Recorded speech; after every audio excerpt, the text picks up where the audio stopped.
बिस्मिल्लाहिर्रहमानिर्रहीम अल्लाहुम्मा सल्लि अला मुहम्मदिन व अला आलि मुहम्मद कमा सल्लैता अला इब्राहीम व अला आलि इब्राहीम इन्नका हमीदुम मजीद अल्लाहुम्मा बारिक अला मुहम्मदिन व अला आलि मुहम्मद कमा बारिकता अला इब्राहीम व अला आलि इब्राहीम इन्नका हमीदुम मजीद रब्बि यस्सिर व ला तुअस्सिर व तम्मम बिल खैर रब्बिरहमहुमा कमा रब्बयानी सगीरा।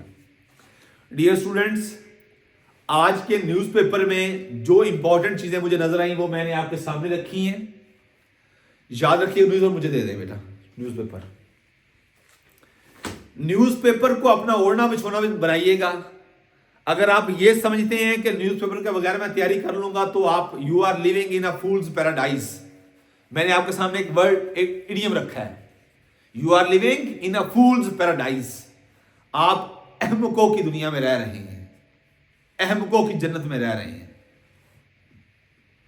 आप सबसे पहले सुबह उठते स्टूडेंट जो पीपीएससी का एक एस्पिरेंट है, कंपटीशन की तैयारी कर रहा है, अगर वो सुबह उठ के सबसे पहले चाय के कप से भी पहले अगर उसके माइंड में आज के न्यूज़पेपर के बारे में नहीं आया कि मैंने उस न्यूज़पेपर तक कैसे पहुंचना है, तो समझ लीजिए कि आपके हाथ में अभी तक डोर का एक सिरा भी हाथ में नहीं आया। सबसे पहले इस चीज को अपने ऊपर फॉलो कर लें बेटा। आज 30 दिसंबर 2024 है, 27 जमादी सानी है, 1446 हिजरी है। मत भूलिएगा, ये 1446 हिजरी है और पो का महीना चल रहा है। देसी अगर एतबार से देखें तो 17 पो है और 2081 साल है, ये देसी साल जो चल रहा है। आज के न्यूज़पेपर में सबसे पहले जो चीज आई वो आई कि मदारिस की रजिस्ट्रेशन के हवाले से न्यूज़पेपर में सबसे पहले ये चीज आई कि सदर पाकिस्तान आसिफ अली जरदारी साहब ने मदारिस की रजिस्ट्रेशन के लिए जो एक पहले से एक्ट मौजूद है उसके अंदर तरमीम कर दी है। जो तरमीम पेश की गई उसके ऊपर साइन कर दी है। अब बेटा ये एक एक्ट बना है जिसको नाम दिया गया है, आज से इसको नाम दिया गया है मदारिस एक्ट। मदारिस एक्ट बेसिकली, ये मदारिस एक्ट क्या है? ये है, कहां है तीसरे नंबर पे बेटा? वो तो मुझे पता है। ये बेसिकली मदारिस क्या है? सोसाइटीज रजिस्ट्रेशन एक्ट 2024 की अमेंडमेंट है।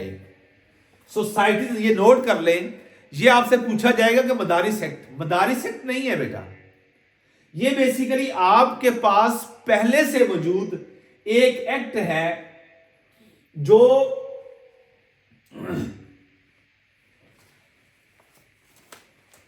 1860 का एक्ट है। Societies registration act 1860, 1860 society registration act 1860 आपके पास मौजूद है। ये नोट कर लें, ये आप भूल जाएंगे।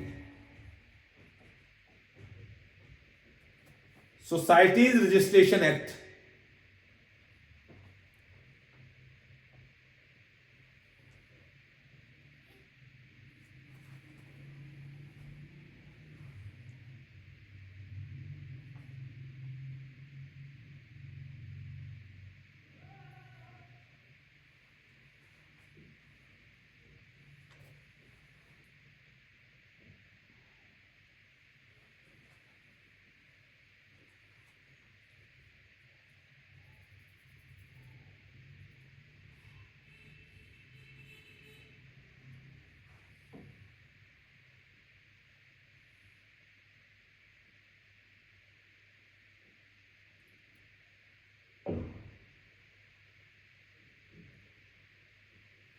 जी।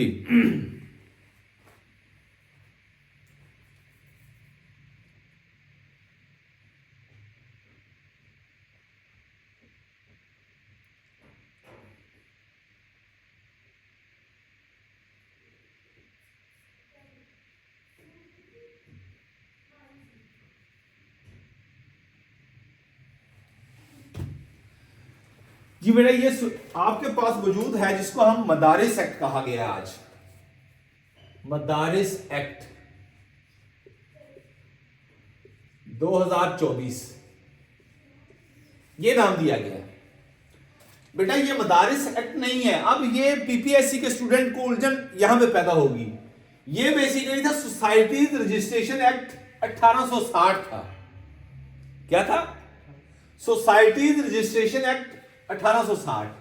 अब ये जो नया हमारे सामने एक्ट आया है, ये बेसिकली एक तरमीम हुई है इसके अंदर। अब तरमीम का क्या तरीकाकार है?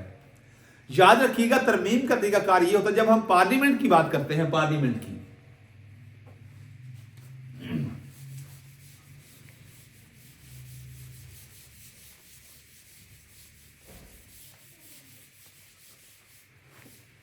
पीपीएससी के फोरम पे ये क्वेश्चन पास्ट पेपर में बार बार पूछा गया है कि पार्लियामेंट क्या होती है। पार्लियामेंट को याद रखिएगा, पार्लियामेंट हमेशा 3 चीजों पर मुश्तमिल होती है।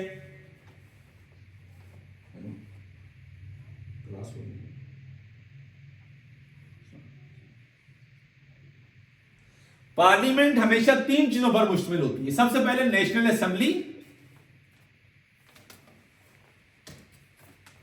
नेशनल असेंबली की बात कर रहा हूं। उसके बाद सेनेट, सेनेट के बाद प्रेसिडेंट। अब जब भी आपकी अमली जिंदगी में आप स्टूडेंट हैं या आप किसी मनसब पे फायज हैं, तो पीपीएससी के पास पेपर में यह क्वेश्चन पूछा गया है कि पार्लियामेंट से क्या मुराद है। पार्लियामेंट कंसिस्ट ऑफ, पार्लियामेंट से मुराद ये 3 पिलर्स हैं। एक प्रेसिडेंट अक्सर इग्नोर कर दिया जाता है। यही स्टूडेंट कहते हैं कि जी ऐवान ज़ेरी और ऐवान बाला। ऐवान ज़ेरी आपका नेशनल असेंबली, ऐवान बाला सेनेट और प्रेसिडेंट। मैं अभी इसकी तरफ नहीं जा रहा, इसके कितने मेंबर्स होते हैं, इसकी वोट कास्ट करने की एज क्या है, एलिजिबिलिटी क्राइटेरिया क्या है, सेनेट का ड्यूरेशन कितना होता है, एक सेनेटर के वोट कास्ट करने के लिए कितनी एज चाहिए, इस तरफ नहीं जा रहा। ये मैं आपको जाविया नजर दे रहा हूं, एंगल दे रहा हूं। ये प्रेसिडेंट है, इसकी एज कम से कम कितनी होनी चाहिए इस सीट के लिए, और इसका ड्यूरेशन कितना होता है और इसकी पावर्स क्या है, इस तरफ नहीं जा रहा। ये आपसे कोई पूछे कि पार्लियामेंट किसे कहते हैं, इन 3 अज्जा पर मुश्तमिल जो प्रोसेस है इसको हम क्या कहते हैं। आज जो हम बात कर रहे हैं मदारिस एक्ट 2024 की, ये बेसिकली है सोसाइटीज रजिस्ट्रेशन एक्ट 1860। इसके अंदर तरमीम की गई है जिसको कहा गया सोसाइटी रजिस्ट्रेशन अमेंडमेंट एक्ट 2024। अब ये एक बिल पेश किया गया कि जो मदारिस हैं इनकी रजिस्ट्रेशन का ये तरीका है, इनकी रजिस्ट्रेशन ऐसे होनी चाहिए। किस तरीके से होगी रजिस्ट्रेशन, वो भी हमने देखा कि नए जो मदारिस बनेंगे वो 1 साल के अंदर अपनी रजिस्ट्रेशन करवाएंगे। किस एक्ट के थ्रू होगी? सोसाइटी रजिस्ट्रेशन एक्ट के थ्रू होगी। ये ऑब्जेक्टिव क्लियर होगी। आज के न्यूज़पेपर की हेडलाइन है ये, अगर आप देख रहे हैं तो ये आपके सामने सदर ने मदारिस एक्ट पर दस्तखत कर दिए। अब सदर ने क्यों की है? ना वो नेशनल असेंबली में बैठा है, ना वो सेनेट में बैठा है। जब भी कोई बिल पेश किया जाता है जिसको कानून साजी का हिस्सा बनाना है, कानून बनाना है जिसको, तो सबसे पहले या नेशनल असेंबली के अंदर पेश होगा या सेनेट के अंदर पेश होगा। सेनेट के अंदर पेश हुआ, उस पर डिबेट हुई है, अक्सरियत ने पास कर दी है, वो नेशनल असेंबली में जाएगा। नेशनल असेंबली में पेश हुआ, अक्सरियत ने पास कर दिया, वो सेनेट में आएगा। सेनेट से फिर वो प्रेसिडेंट ऑफिस जाएगा, फिर प्रेसिडेंट उस पर अपने साइन करेगा, फिर वो क्या बनेगा। ये जो सारा कुछ हो रहा है इसको कहते हैं स्टैट्यूट। स्टैट्यूट। और जब स्टैट्यूट पर सदर अपने साइन कर देता है तो वो क्या बन जाता है? एक्ट बन जाता है, जिसे लॉ कहते हैं। लॉ, कानून बन जाता है वो। ये सामने रखिए। अब ये ऑब्जेक्टिव आपके सामने क्लियर हो गई कि पार्लियामेंट किन चीजों पर मुश्तमिल होती है।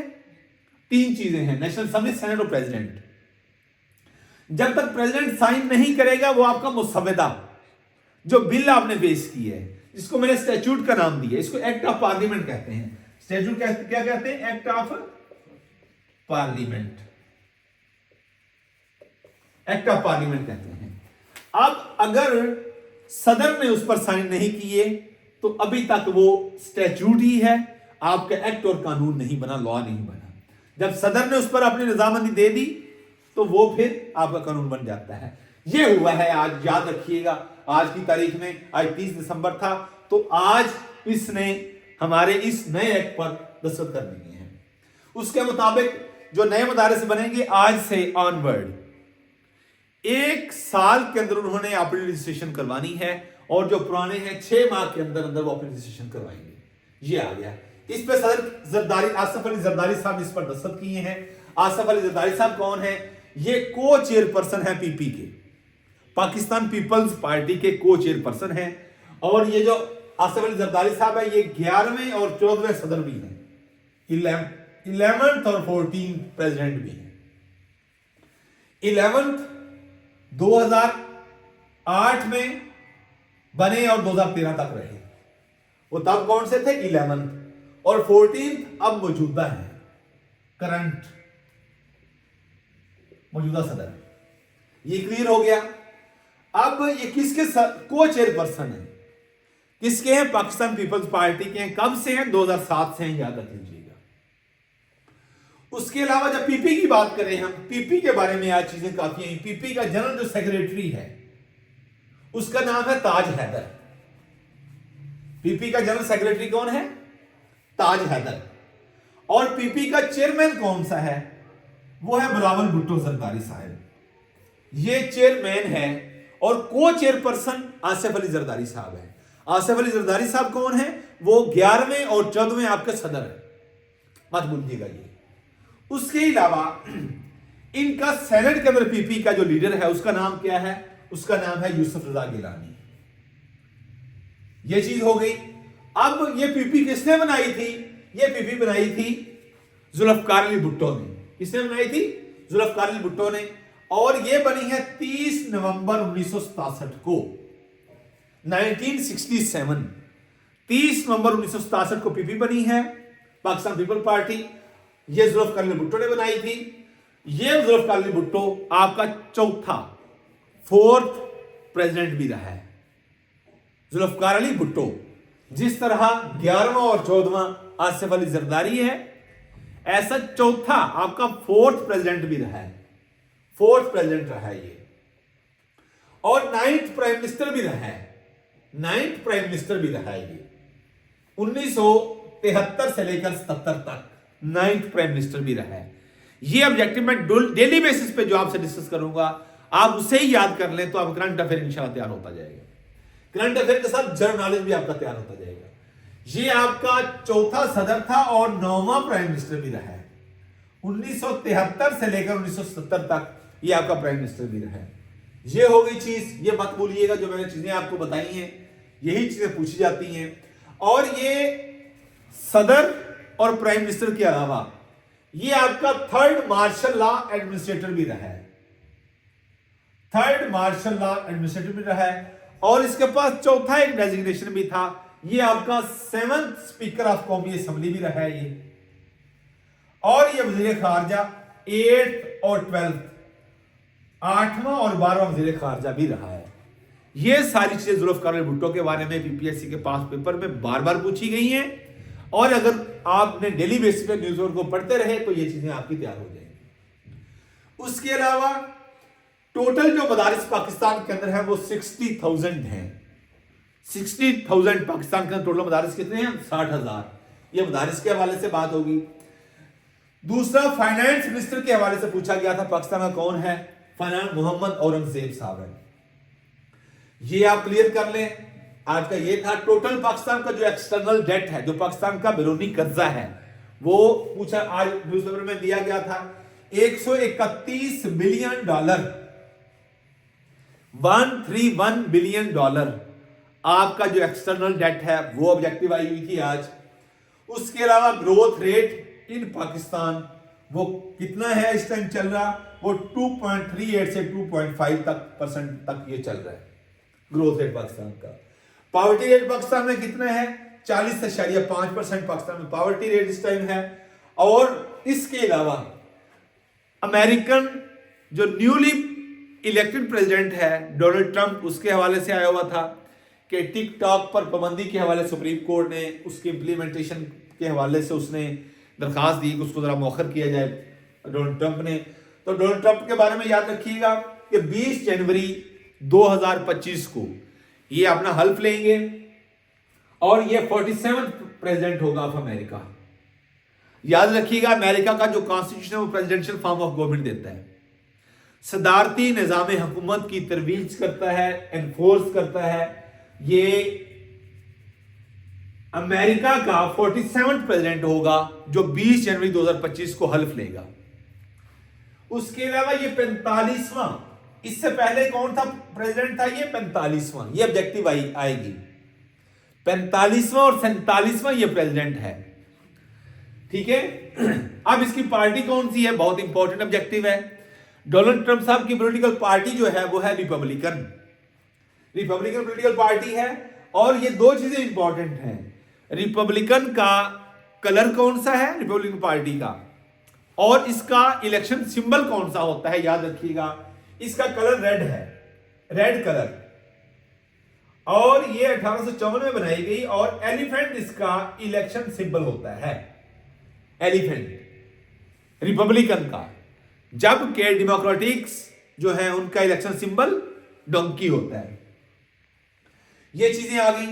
बहुत इंपॉर्टेंट ऑब्जेक्टिव, अमेरिका का वाइस प्रेसिडेंट कौन सा है, जो अब 20 जनवरी को जो हलफ लेगा, उसका नाम है जेडी बीन्स।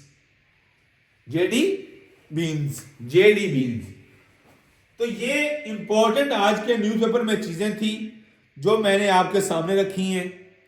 इन चीजों को आप अगर करेंगे तो इंशाल्लाह मैं नहीं समझता कि आपका क्वेश्चन डेली बेसिस पे ऐसे करंट अफेयर की शक्ल में हो या जनरल नॉलेज की शक्ल में हो तो आपका इंशाल्लाह मिस नहीं होगा।